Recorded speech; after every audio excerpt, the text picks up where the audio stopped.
pourquoi les personnes qui ont la CMI peuvent avoir des tickets moins chers et pas nous?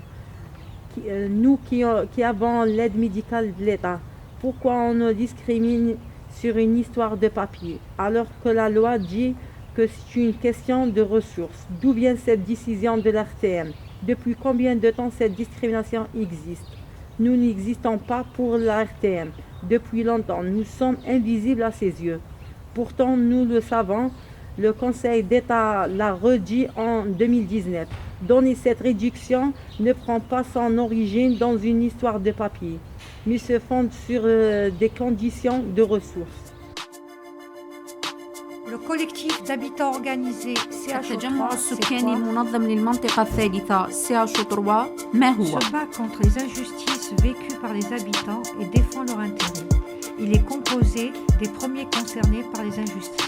التجمع السكاني المنظم للمنطقة الثالثة CHO3 يكافح ضد الظلم الذي يعاني منه السكان ويدافع على مصالحهم.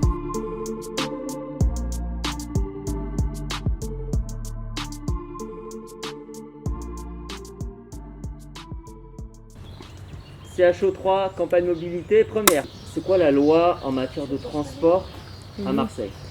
La loi nous dit que l'RTM doit offrir des tickets de bus moins chers aux personnes qui n'ont pas d'argent, quel que soit leur lieu d'habitation.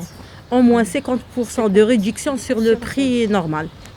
Et ils respectent la loi?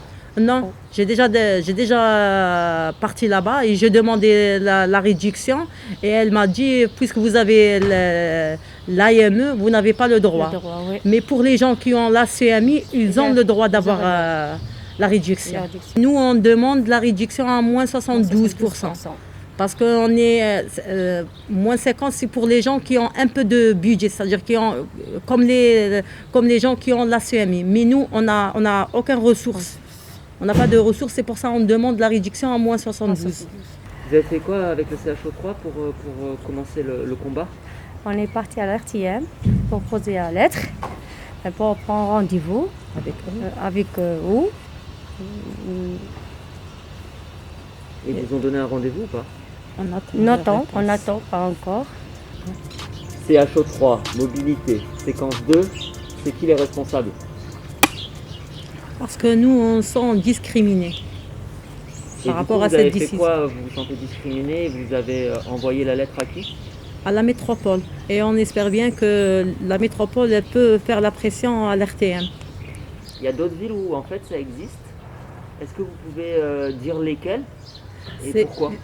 Oui, c'est à Paris, à Lyon, à Montpellier. Ils ont la réduction jusqu'au moins 72%. Et à Marseille, non. Pourquoi? On veut savoir d'où vient-il cette décision. CHO3, mobilité, séquence 3, impact sur vos vies. Et du coup, ces tickets là super chers, oui. ça fait quoi sur vos mobilités, sur vos trajets, sur vos vies? Pour aller soigner, on ne peut pas, parce que c'est trop cher. Surtout quand dans le 3e, il n'y a pas un ophtalmo, il n'y a pas des spécialistes comme des pédiatres. Alors il faut qu'on déplace. Et pour déplacer, il faut avoir de l'argent. Et pour moi et pour les enfants, c'est un budget. Non, mais l'école, elle est très loin. Par exemple, moi, elle est très loin, les enfants à l'école. Par exemple, moi, le 3e, ici, à Belle de Mai, les enfants n'ont pas de belle vue. Et il ramène 2 bus. 30, après 89 pour... Ils prennent 2 bus. Oui, elle prend 2 bus, c'est ça. C'est dur, ça. Mais des fois, elle allait à pied. Des fois, elle est à pied. Et moi, les enfants, c'est trop. Parce que moi, elle est malade avec le genou. Même les enfants, des fois, il y a 2, il a cassé. Le deuxième, il est opéré. Même pas acheter le ticket de bus. Et pour les loisirs? On a oublié les loisirs. Parce que pour ramener 3 enfants, 4 enfants, c'est-à-dire il faut payer jusqu'aux 6 euros, 7 euros que l'aller, c'est un budget. Je préfère qu'ils restent à la maison. CHO3, mobilité, séquence 4. Et pour la suite? Et donc du coup, qu'est-ce que vous espérez? On espère l'RTM nous contacte pour négocier. notre demande pour avoir la réduction. Et il y a du monde derrière vous? Eh bien, Oui, oui. il y a beaucoup. Il y a le groupe d'RTM et tous les sans-papiers. On ne parle pas que de nous. Ouais. Il y a tous les sans-papiers qui sont sur le Bouches-du-Rhône.